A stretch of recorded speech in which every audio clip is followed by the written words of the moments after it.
Assalamualaikum warahmatullahi wabarakatuh.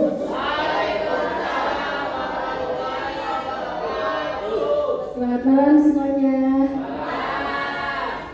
Baik, saya Sarah Nurazati selaku moderator acara seminar pada malam hari ini di acara seminar konten kreator. Saya sangat senang bisa menjadi bagian dari acara ini dan berkesempatan untuk memandu diskusi yang menarik dan informatif. Sebelum kita memulai, izinkan saya untuk memperkenalkan dua narasumber pada hari ini. Narasumber yang pertama ada Salsa Syabila, seorang konten kreator beauty yang cukup berpengalaman dalam proses menciptakan konten kecantikan yang menarik dan inspiratif.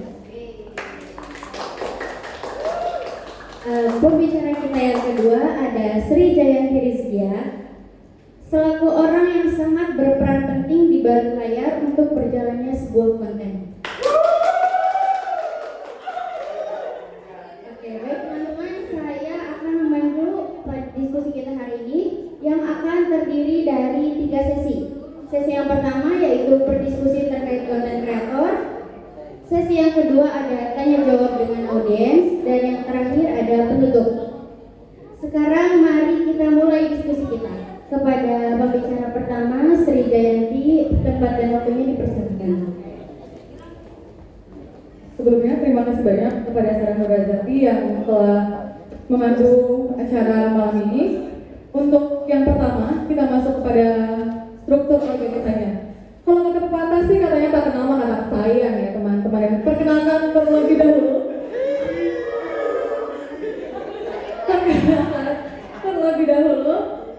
Untuk struktur organisasi dari konten kreator.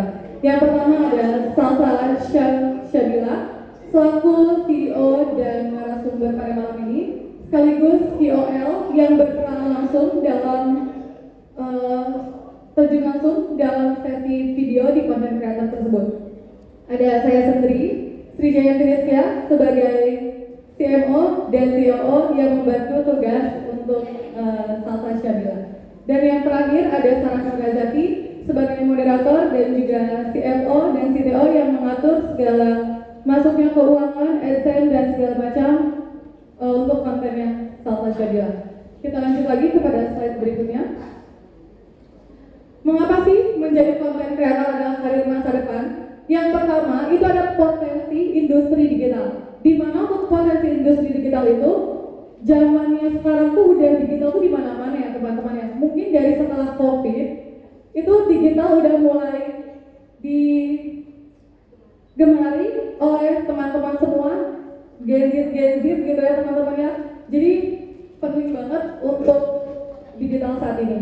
Dan untuk yang kedua ada statistik pertumbuhan kreator konten, di mana semakin tahun itu semakin meningkat untuk konten kreator, dari mulai affiliate terus juga ada live dan segala macamnya, itu sangat berpengaruh sekali. Dan untuk yang ketiga ada peluang karir yang bisa diciptakan, di mana nggak cuma untuk job desk utama itu misal kayak pekerjaan utama aja, tapi itu juga bisa jadi pekerjaan sampingan seperti affiliate yang dilakukan oleh Salsa Syabila. Dan untuk selanjutnya yang berperan penting di balik kesuksesan yaitu ada CEO, ada juga CMO, CTO, CFO dan CEO, dan yang paling penting itu ada followers atau audience. Dan untuk selanjutnya tugas tim kreatif, di mana masing-masing bidangnya COO untuk Salsa Syabila membuat visi dan strategi konten, dan saya pribadi sebagai merancang strategi pemasaran di media sosial dan juga membuat jadwal produksi, memastikan deadline terpenuhi. Dan untuk Sarah Nurazati sebagai CFO dan CTO mengelola anggaran dan AdSense dan juga memilih platform, alat editing dan pengolahan keamanan data. Bagaimana sih konten dibuat dari ide hingga hasil? Yang pertama itu ada riset, yang dimana riset itu kita selalu mengedepankan apa sih yang lagi tren pada zaman sekarang, terus apa sih yang lagi tren pada zaman sekarang, terus yang kedua itu ada perencanaan konten, di mana perencanaan konten itu kita dibuat secara rutin sesuai dengan kalender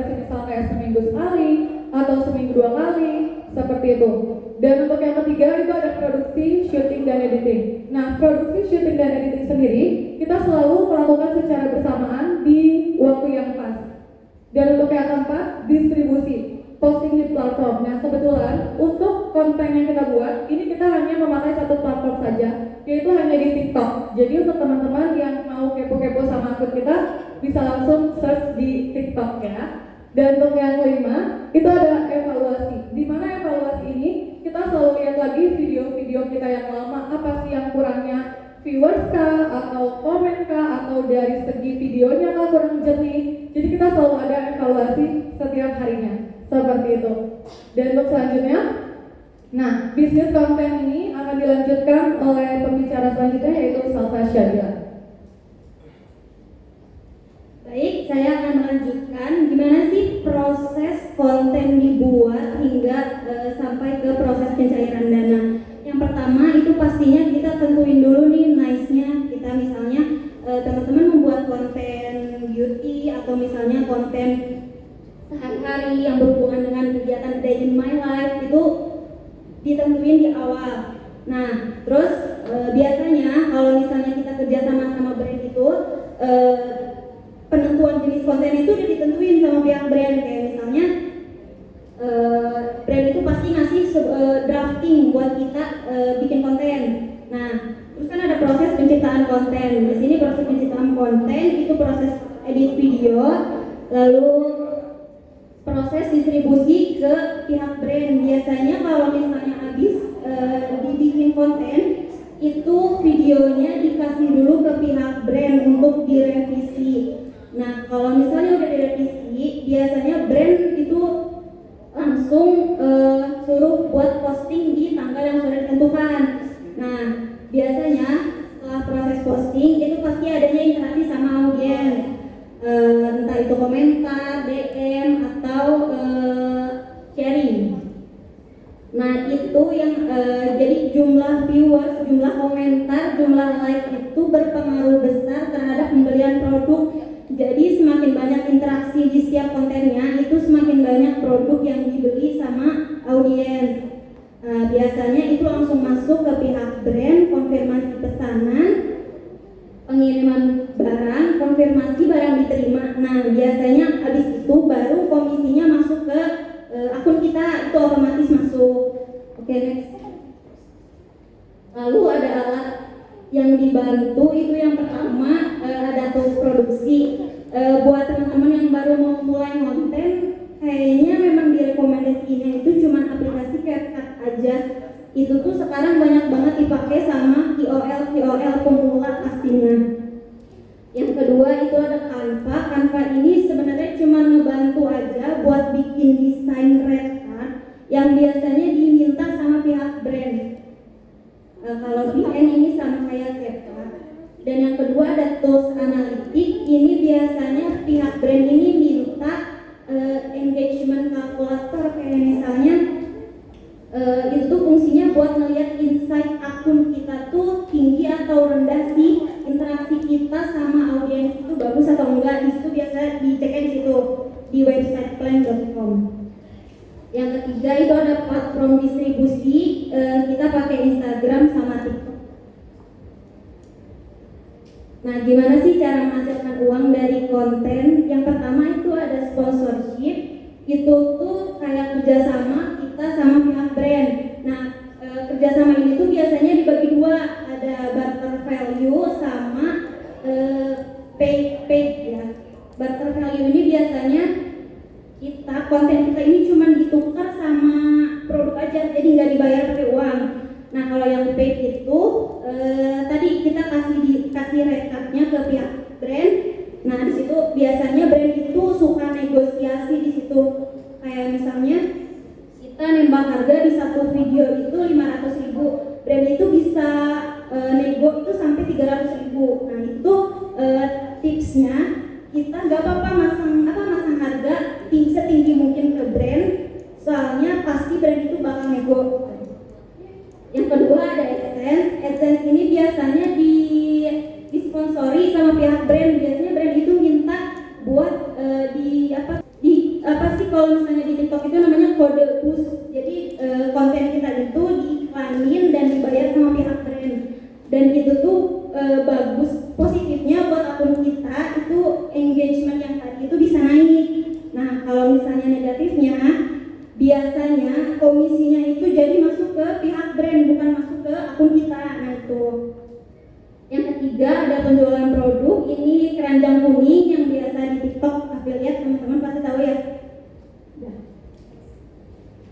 mengatasi hambatan sebagai pemula. Tantangannya itu kurangnya pengalaman, ide yang terbatas. Ini tuh biasanya tantangan-tantangan buat pemula, soalnya apa ya, bingung menentukan ide apa sih yang lagi tren, atau biasanya algoritma TikTok sama algoritma Instagram itu beda banget. Di TikTok itu benar-benar gak bisa ditebak. Kadang kalau misalnya kita bikin konten yang asal-asalan itu bisa aja FYP kan. Sedangkan kadang kalau misalnya konten yang dibuat, diedit, bagus-bagusin itu susah banget buat FYP. Nah, terus solusinya itu biasanya evaluasi dari konten-konten sebelumnya ya. Yang kedua ada kolaborasi. Kolaborasi ini contohnya di Instagram ada posting kolaborasi gitu kan ya. Itu tuh ngaruh banget ke engagement kita lagi. Yang tadi kayak misalnya brand itu kadang ada yang minta posting di Instagramnya itu kolaborasi. Yang ketiga itu memahami audiens. Oke, langkah selanjutnya untuk mulai berkarya, jadilah kreatif tanpa batas. Jangan takut memulai dari kecil, karena setiap langkah kecil mendekatkanmu pada mimpi besar. Ini brand-brand yang sudah bekerja sama dengan kami, kurang lebih ada 35 brand lokal dan non-lokal.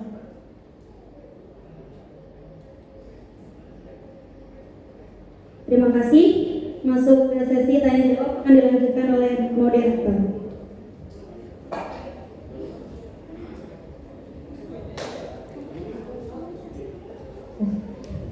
Oke, baik teman-teman,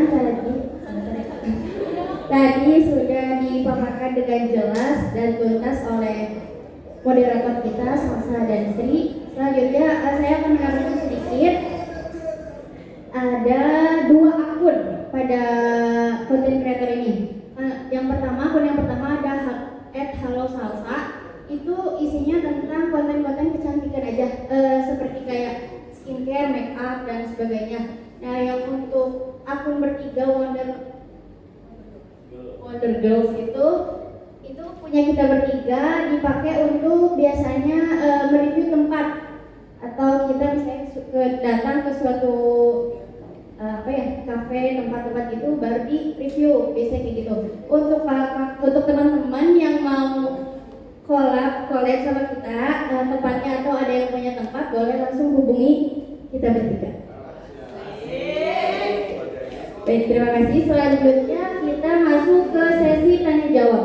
Bagi teman-teman yang memiliki pertanyaan atau ingin memperdalam diskusi tentang topik yang telah disampaikan, dipersilahkan. Dari Pak, aku mau nanya. Tadi kan katanya algoritma itu susah ditebak. Nah, cara kalian untuk mengevaluasi itu kira-kira ada strateginya? Karena kan kita belum susah ditebak kan. Izin menjawab. Kalau misalnya algoritma itu kan susah ditebak, itu biasanya yang mungkin itu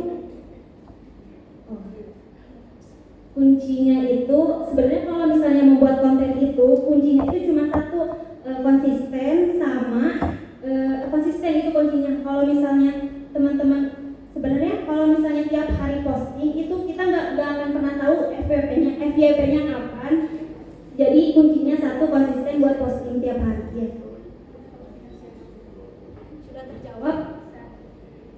Oke, baik, boleh pertanyaan nomor 2. Saya mau bertanya pada teman-teman di depan, bagaimana sih cara meningkatkan engagement agar menarik brand untuk bekerjasama dengan kalian? Apa cara yang sudah dilakukan itu biasanya buat konten soft selling yang relate sama kehidupan sehari-hari. Itu tuh banyak banget diterapin di KOL kecil, bahkan KOL besar. Ngerti kan ya? Kayak misalnya soft selling.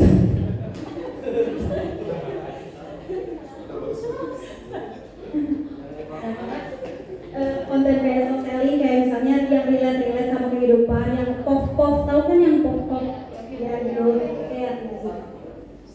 Oke, biasanya dan strategi yang seperti itu kira-kira berapa persen untuk yang kalian? Kalau algoritma TikTok itu kan nggak bisa ditebak ya. Jadi kalau misalnya kita itu fokus buat ke posting aja, postingnya itu sehari 3 kali. Jadi urusan itu FYP atau enggak itu gimana nanti, karena viewers itu enggak konsisten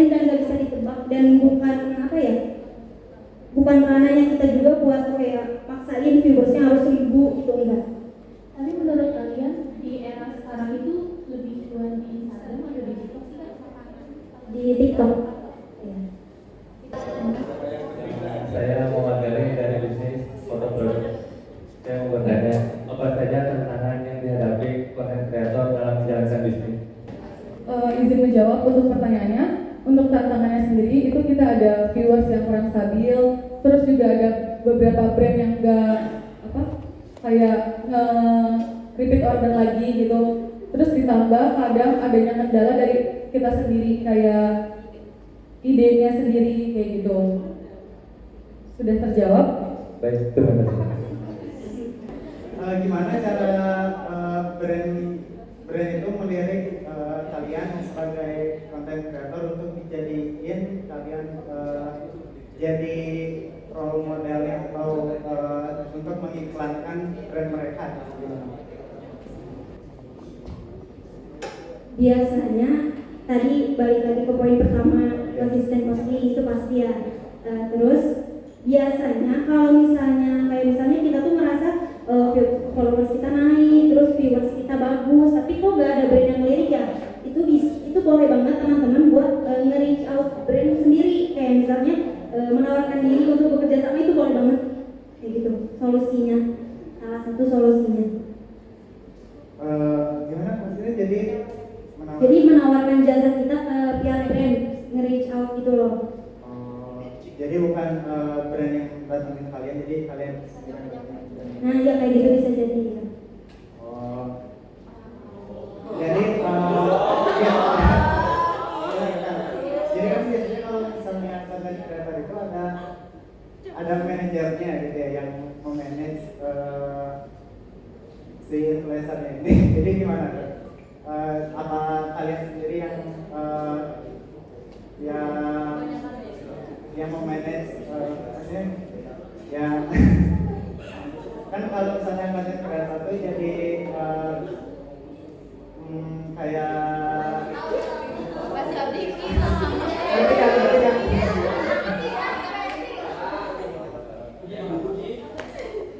ngerti kan?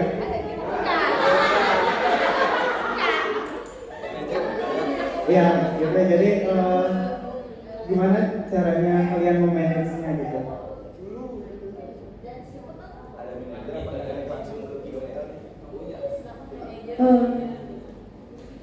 Kalau misalkan yang tadi Dava maksud itu yang megang seperti itu manajernya istilahnya, itu saya pribadi sebagai marketing dan juga dibantu oleh teman-teman yang lain. Ketika untuk memanagenya sendiri itu saya kasih tahu ke KOL-nya langsung kayak wajib posting dan udah ada brand juga yang masuk, jadi mau nggak mau kita harus post video tersebut seperti itu. Jadi setiap ada brand yang masuk atau misalnya kita mau lagi sepi gitu ya istilahnya, nggak ada brand, kita langsung reach out ke brand yang kita mau kayak gitu. Belum terjawab?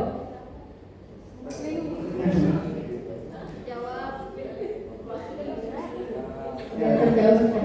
Jadi intinya kalau misalnya emang brandnya itu enggak datang terus ke kita, jadi kita yang nyamperin gitu.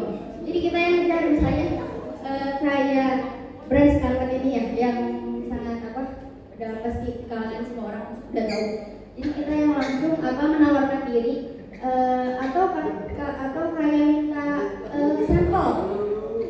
Kayak di affiliate juga gitu kan, misalnya minta sampel untuk dipromosin sama kita. Kalau misalnya brandnya setuju, sampel akan dikirim dan kita buatkan videonya. Biasanya seperti itu. Gimana sih? Biasanya kan di perusahaan besar itu ada KOL spesialis ya. Berarti pencari talent untuk mempromosikan produknya. Biasanya kan KOL spesialis itu kalau mau nyari manual ke setiap medsos itu kan makan waktu ya. Makanya ada potensi bisnis atau oportunity bisnis, yaitu marketplace jasa, di mana di dalamnya ada KOL, jadi mempertemukan antara KOL dan KOL spesialis dari brand tertentu. Kalau teman-teman sudah masuk nggak ke marketplace KOL itu kan ada ya? Iya. Ya. Belum sih Pak, tapi kita tuh ada grup khusus yang sama KOL pemula. Jadi jadi kalau misalnya kerja sama itu biasanya suka direkomendasiin lagi sama teman-teman KOL yang lain. Ya. Mengenai reputasinya untuk melihat kan KOL spesial itu dari segi apa nih sih? Apa dari segi viewer, apa niche-nya atau apa nih? Ya, nice itu kan paling utama ya. Kayak misalnya make up atau skincare. Terus biasanya dilihat dari followers itu pasti apa? Ya, sama viewers yang paling penting itu viewers stabil di situ aja.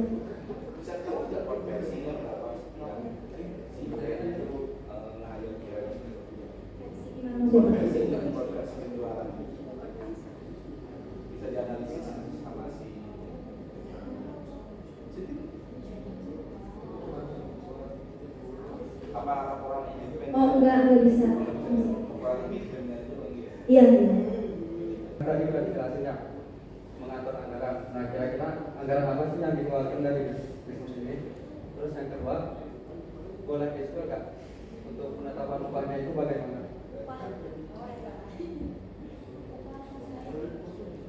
Bahkan ini bikin konten sekolah sama kosmetik atau apa gitu ya, untuk upahnya itu bagaimana? Kalau misalnya modal itu banyak dikeluarin di awal, kayak buat lighting itu paling utama, background, handphone ya, terus tripod itu komponen yang paling penting itu pokoknya lighting, handphone, tripod sama background itu opsional sih sebenarnya, background yang di belakang itu. Terus kalau misalnya buat upah itu ditentuinnya. Sebenarnya kalau misalnya buat KOL pemula itu gak apa-apa banget tentuin sendiri. Kayak misalnya kalau misalnya saya pribadi itu ngikut dari teman-teman KOL yang lain. Kayak misalnya mereka itu viewersnya itu rata-rata 200 doang, nggak sampai 200 ke atas. Itu mereka bisa pasang di harga 100 sampai 300 ribu per VT-nya. Kalau misalnya kayak nentuin per hitung-hitungan itu enggak sih, enggak sampai. Jawab. Jadi red cardnya tergantung follower ya? Viewers Pak. Oh, viewers. Iya. Oke Pak, pertanyaan cukup. Boleh satu lagi terakhir.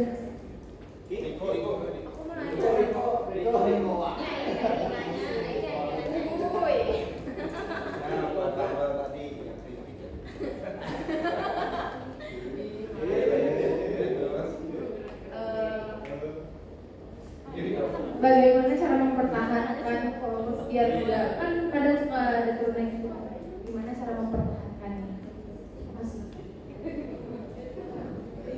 Untuk ini terima kasih sudah bertanya. Izin menjawab. Untuk mempertahankan sendiri itu balik lagi poin pertama konsisten. Dimana kita harus sering post video, menarik followers dengan konten yang kita buat. Dan untuk gimana cara mempertahankannya kan kita nggak pernah tahu ya, setiap orang tuh bisa saja tiba-tiba follow atau unfollow gitu kan. Jadi itu bukan ranahnya kita, yang penting kita sudah melakukan konsisten tersebut untuk membuat video seperti itu. Sudah terjawab? Mas, sama-sama. Nama saya Riki Pratama dari bisnis mobil sebagai CFO.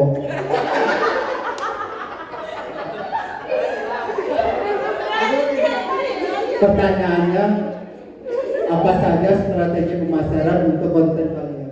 Jadi terima kasih sudah bertanya. Izin menjawab kembali. Kayaknya dari semua pertanyaan ini tuh hampir mirip-mirip semua. Dan jawabannya tuh pasti tetap sama. Yang pertama itu kita harus konsisten untuk membuat video dan konten semenarik mungkin. Dan juga untuk strategi khusus itu dari kita sendiri tidak ada seperti itu. Jadi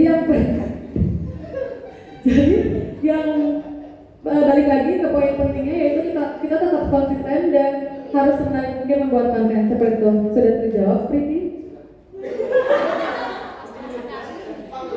Oke, kalau aku boleh buat sedikit menambahkan, paling kalau untuk strategi khususnya kita nggak ada ya. Tapi kita biasanya mengikuti tren sih, karena kebanyakan Gen Z ya saat ini, Gen alpha ke bawah mungkin ke atas. Biasanya mengikuti kayak POV itu atau konten-konten kayak kata-kata apa ya? Kata-kata set. Boleh. Ya gitu. Pokoknya mengikuti tren yang sedang apa ya? Sedang trending. Ini kan seperti yang kita udah lihat, kalau salsa ini kan konten beauty gitu ya. Sedangkan yang saya tahu konten beauty itu udah banyak lah ya sekarang. Kalau oke lah, strateginya konsisten bagus.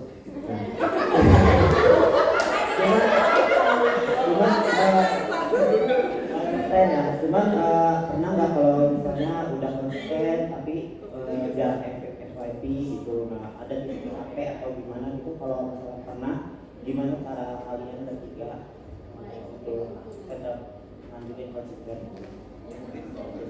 Jawabannya konsisten lagi. Pernah di mana viewers itu cuma stuck di IG ya, kalau di TikTok belum pernah. Di IG itu pernah viewers itu cuma stuck sampai 2000-an aja, nggak pernah lebih. Itu tuh susah banget naiknya. Udah buat konten soft selling, udah buat konten yang beda dari biasanya, itu tetap aja viewersnya nggak naik dari 2000. Akhirnya itu ganti akun yang memang dikhususin dari awal itu buat review produk skincare sama makeup. Nah ternyata permasalahannya itu di akunnya tuh kayak udah gak sehat gitu akun IG-nya. Jadi itu tuh ngaruh banget ke viewers yang bakal didapat sama konten-kontennya, ngerti gak? Jadi viewersnya stuck aja Pak di 1000-an, di 2000-an, gak pernah naik. Sedangkan di akun baru itu baru posting 5 video aja, video 5 itu udah bisa langsung naik. Padahal kontennya itu sama.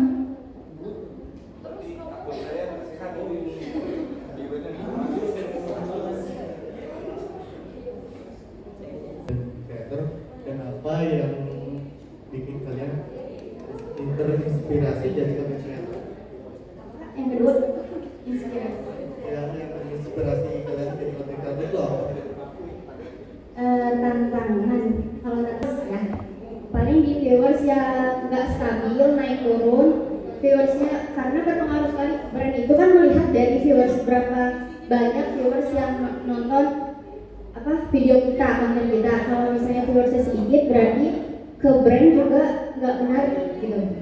Itu sih tantangan utamanya untuk yang inspirasi jauh. Apa tadi yang kedua? Apa yang bikin kalian menginspirasi? Yang pertama itu personal branding, karena di era digital sekarang ya. Yang kedua itu pastinya uang, mencari uang. Udah. Terima kasih untuk semua pertanyaan-pertanyaan yang sudah ditanyakan. Selanjutnya ada sedikit giveaway dari kita tentang pertanyaan-pertanyaan terkait skincare ya. Untuk laki-laki bisa dikasih ke pacarnya, ke ibunya, boleh. Jadi boleh menjawab. Untuk pertanyaan pertama, yang angkat tangan duluan baru bisa jawab. Siapa cepat? Pertanyaannya yang pertama,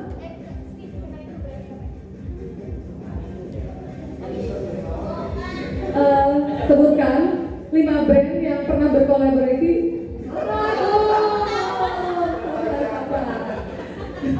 Sebutkan 5 brand yang pernah berkolaborasi. Yang pertama ada makeover. Betul. Yang kedua ada Emina. Betul. Yang ketiga ada Wardah.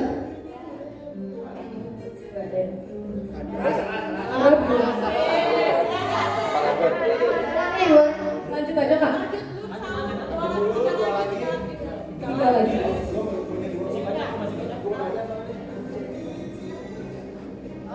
Yang ketiga ada Insta Perfect. Ya. Yang keempat Scarlett. Betul.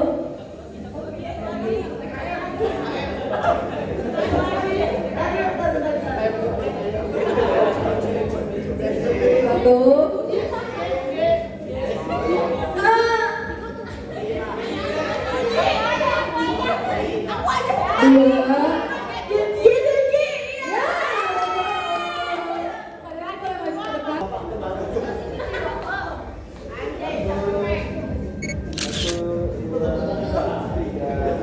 Dua. Pertanyaannya siap-siap.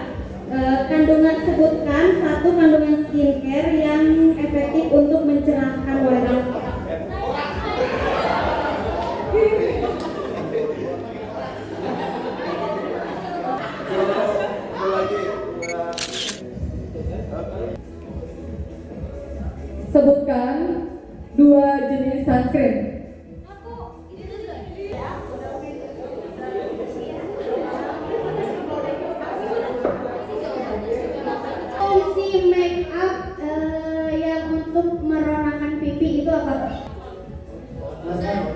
Betul.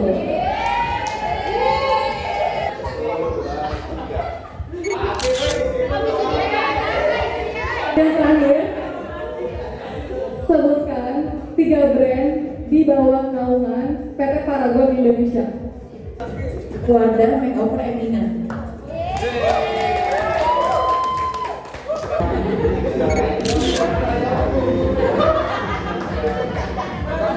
Oke, baik.